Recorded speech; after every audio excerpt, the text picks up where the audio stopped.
Hello, listeners. This is Kat, and welcome back to Put Your Hands Up Podfics. This will be the continuation of Is Neutrality Not Enough? This will be Part 8, Chapter 8. It's dark and rainy when Izuku arrives at the old warehouse. It's 11 at night, and he's happy to get out of the house after an afternoon of studying with Hitoshi. His brain is fried, and the parkour he did to get to his meeting place with Dabi managed to solve at least that problem. He notices excitement building inside him. Tonight is the last night before Plan Endahor goes into action. He opens the rusty old doors leading inside the warehouse and is greeted by Dabi, setting up a camera in front of an old couch that is pushed against one of the lesser cracked walls. He looks up from his work and holds up a hand as a greeting. "Hey, kid. How's it going?" Izuku plops down on the couch with a sigh. "All right. My brain is pudding from the entire afternoon studying, though." Dabi snorts and readjusts the camera slightly. "I'm sure you could even pass those exams without studying." "But then I won't get perfect scores," Izuku whines. He takes out the stack of papers they need for tonight and hands them to the scarred man. Dabi quirks an eyebrow when he takes the papers. "I can't help you if you're an overachiever." Offended, Izuku jumps up from the couch. "I'm not an overachiever. I'm simply hardworking." Dabi looks at him questioningly. "Yeah, right. And I'm a law-abiding citizen." At that, Izuku can't stop himself from laughing. He even sees Dabi's lips quirk up a little. When Dabi is done with setting up the camera, Izuku explains what the plan is. "All right, the thing that's going to draw the media's attention is the video of your story. I'm going to hack into all the station's servers and broadcast this video, which also has all the files on Endeavor attached to it, on a time most people are awake and checking the news." Dabi just nods and looks down at the papers, questioning. "And this is—" "Ah!" Izuku jumps up excitedly. "These are all the files the police have on Endeavor." Dabi's eyes widen more and more as he skims through the pages and pages of information. "How'd you even get this?" "Remember that deal I made a few months ago when I got caught?" Dabi looks at him and then starts laughing. He keeps on laughing for minutes, and between breaths he wheezes. "I can't believe they actually gave you the files." Izuku smiles at seeing the other man laugh like that. It'd been too long since that had happened. "Well, they didn't give me everything, since, that'd be overpaying me. But they did give me so much that I only had to hack in to grab a few files." After that, Dabi takes a few minutes to prepare the lines he's going to say in the video. Then it's shooting time. Izuku watches from behind the camera as Dabi speaks.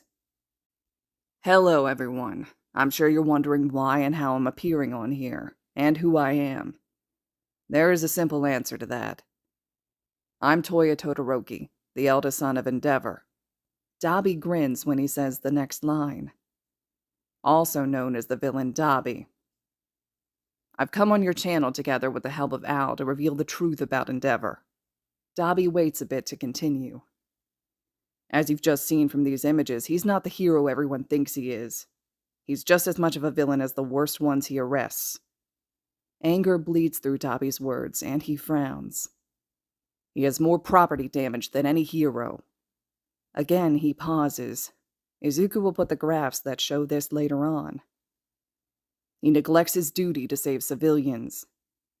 Izuku knows what article he's going to use here. It's from the fight where everything changed for Izuku. "He kills more than any hero." After a pause, Dabi takes a deep breath and looks up again from his hands. "That's not what I'm going to talk about, though. After all, you can find these facts in the files that'll be released together with this video. I'm going to talk about my own experiences with growing up in the same household as the number 2. As Dabi continues his story, Izuku finds it hard to contain his shaking. The anger he feels when he hears all the abuse Endeavor is guilty of makes it even more worth it to potentially destabilize society. All the months of preparing and gathering information, of finding witnesses and chasing paper trails are definitely worth it. Tomorrow, Endeavor is going down. When Izuku is on the train the next day, he can sense the tense mood in the train. People are whispering and showing the video to each other. This morning, the video aired and all the news channels are talking about it. On the train and in the streets, people seem to be waiting for something. For Endeavor's reaction, for the seemingly inevitable court case. Izuku knows both will come soon, though. The files full of information are mentioned time and time again by news channels. The graphs are pulled up each time, and experts argue whether they could be faked. Police officials are present on every news channel, trying to explain the leak of their files. The name of the Todoroki family is what's whispered the most, though. People are attracted to the drama. Questions are asked about their home life, about the youngest son who came in second in the UA Sports Festival, about Endeavor's wife, who's in a psychiatric institution. Though when people talk about the Todoroki family, the eldest son is mentioned the most. The one who became a villain. The one in the video with all the horrific scars because of a quirk marriage. Everyone wonders one thing. If the number 2 hero abused his family for years without being stopped, what other deeds are the heroes able to do? What other crimes slip through the cracks due to a flawed system? Izuku looks up from his phone when the train slows down. He's arrived at his stop. Today he's hanging out with Todoroki to practice his quirk. The teen came to him a few weeks ago and asked for advice. Since then, they've been meeting every week to work on the fireside of his quirk. He's surprised Todoroki didn't cancel due to, well, the obvious. Still, Izuku is glad. This way he can check up on the teen and see how bad it is at the Todoroki home. He hopes Endeavor isn't home. When he arrives at the Todoroki home, he's greeted by the now familiar heavy gate that surrounds their compound. The house stands in one of the more wealthy areas of the city, and it's a traditional house that seems to be passed down from generation to generation. He remembers when he first visited the house. All the rooms were decorated with overly expensive items, designed to intimidate guests with the Todoroki wealth, and to remind them of how important Endeavor is. Izuku approaches the front door through the traditional Japanese garden. Halfway down the path there runs a pond with koi fish in it. Izuku crosses it by going over a little bridge. He arrives at the dark wooden front door and knocks. When after 2 minutes no one opens, he knocks again and waits. Meanwhile, he tries to ignore the uneasy feeling growing in his gut. When 2 minutes later still no one opens, he hears a crash inside. The uneasy feeling grows into downright worry, and he presses his ear against the door. The doors are thick and don't let much sound through, but Izuku strains his ears to listen. Very vaguely, he can hear shouting inside, and the stomping of heavy footsteps. That does it for him, and he shouts, "Todoroki, I'm coming in!" As he tries the handle of the door stalls at first, and Izuku worries he has to pick the lock, but then it swings open with a whoosh. In the back of his mind, he thinks the number 2 can do good by oiling the door for once. "Do you think you could tell the press?" "Please, Father, don't hurt him!"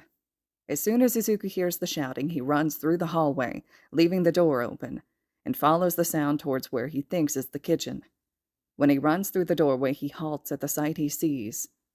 Endeavor is holding Todoroki against the wall with what seems to be a tight grip. His older brother Natsuo is standing with his back to Izuku, his fists clenched at his side. Todoroki's older sister Fuyumi is leaning against the kitchen counter with a pale face. Her hand keeps going to the phone that lays there. All 4 of them seem to be too caught up with each other to notice Izuku. "Did you really think I wasn't going to find out you ran to that little informant?" Endeavor growls as the grip on Todoroki tightens. Smoke seems to be coming from underneath the number 2's hand, and his beard flames more aggressive than usual. Todoroki looks at his father with an apathetic face. It's a mask, Izuku knows, and he can see the fear in his friend's eyes. Endeavor grabs Todoroki by the hair and hisses in his face. "You're pathetic. I think another training session is suitable." Todoroki struggles against the grip, but can't do much else. Natsuo steps forward to stop his father by the arm. "Father, stop. You're going too far." In the next moment, a lot happens. Fuyumi notices Izuku, and a flash of panic crosses her face. At the same time, Izuku steps forward, gripping Mei's invention that is hidden in his pocket tightly. Natsuo is slapped away by Endeavor when he grabs his father's arm to stop him.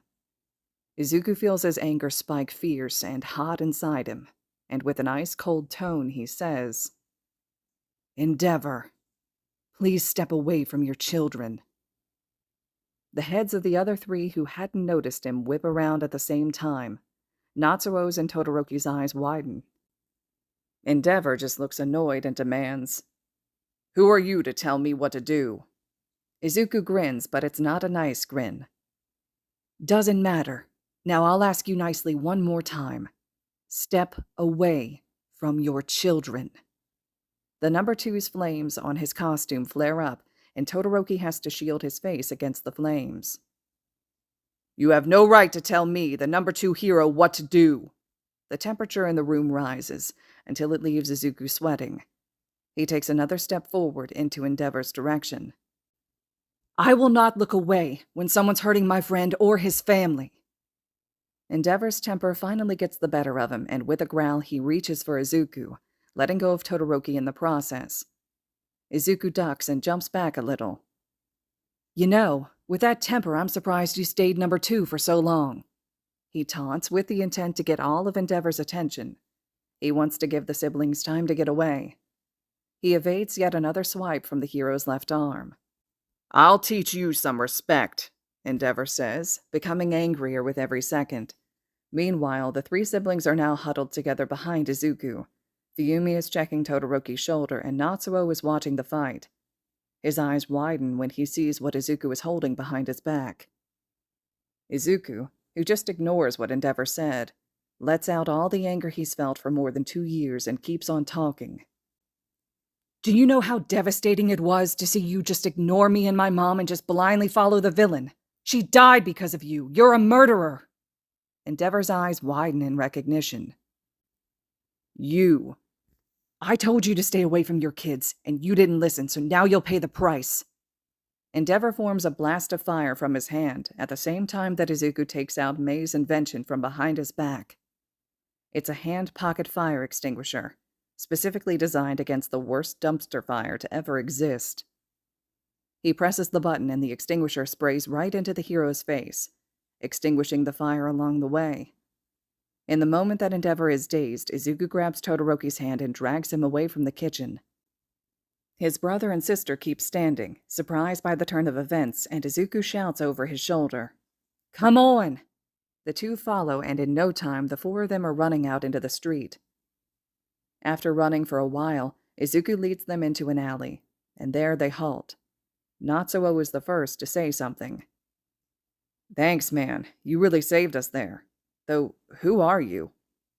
Fuyumi looks at her brother, exasperated. "Natsuo! That's Shoto's friend!" Izuku grins awkwardly. "Yep, that's me, Izuku Midoriya. Sorry for barging into your home like that, but I heard shouting and, well..." "It's fine, Midoriya. My father otherwise wouldn't have stopped," Todoroki answers. It's the first time he said something since Izuku stormed into his kitchen.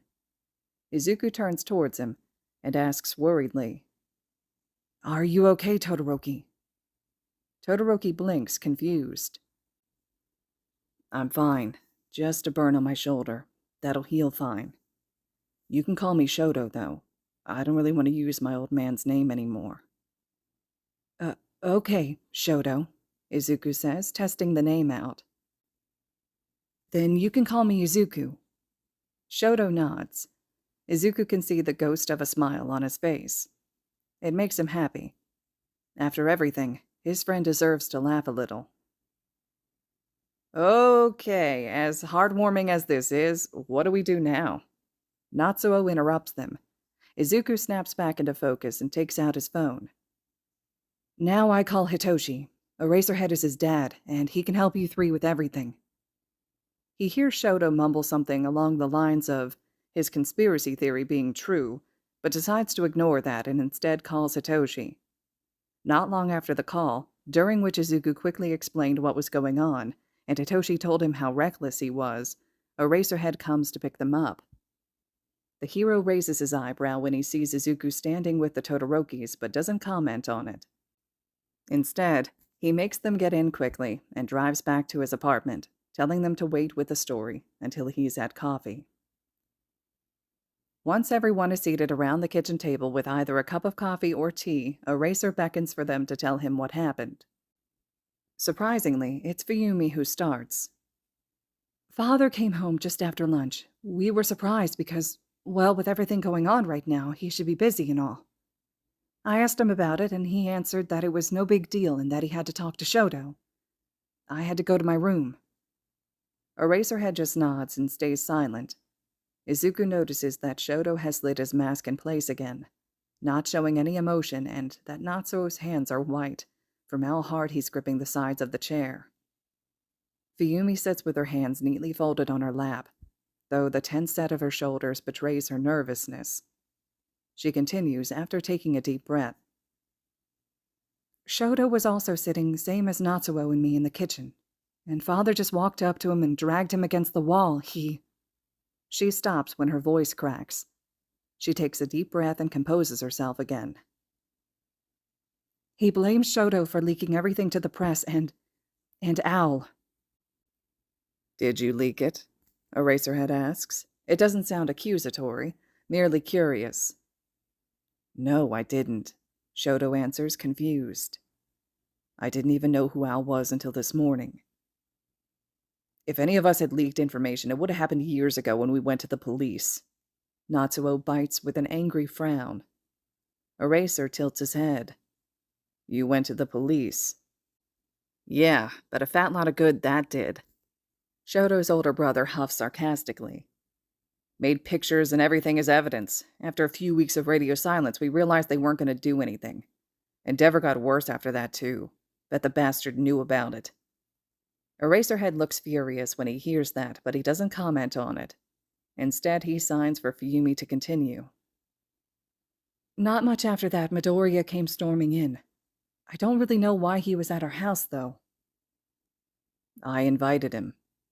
Everyone except Izuku looks surprised at that. Eraser sighs tiredly. Let me guess. He's the reason your control on your fire got so much better in a few weeks. Todoroki nods. Yes, his advice has been insightful. From there on, Izuku explains what happened. At the mention of the fire extinguisher, Eraserhead raises an eyebrow and mutters something about reminding him of a certain informant. Izuku almost can't keep a straight face at that comment. Natsuo asks him where he can get the fire extinguisher. Next time, they have to extinguish the worst dumpster fire ever together. Soon after that, Izuku disappears with Hitoshi to his friend's room. Aizawa stays with the Todorokis at the kitchen table to walk them through the legal process and to help them find a place to stay. A few hours later, it is announced that a court case is filed against Endeavor, and the Hero Commission has revoked his hero license until further notice, after being critiqued heavily by the general public for not ever taking any action. Overall, Izuku thinks Plan Endahor was successful. All right, listeners, this concludes Chapter 8 of Is Neutrality Not Enough? I've got to hear what you all thought about the fire extinguisher section of this because it absolutely killed me the first time around. And the fact that Natsuo is trying to petition for one as well. I think everybody in the Todoroki family should just be naturally given one. He should get Mei on that immediately.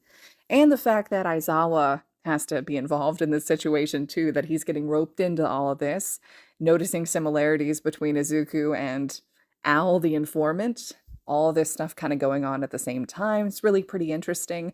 I also like the fact that in this fic, right, in the way the author does this, Izuku is kind of playing behind the scenes when Dabi does the video release and the information goes public on, who he is, his background as Toya Todoroki. So let me know your thoughts and reactions. I'd like to hear what you all thought of this chapter. Drop your comments below.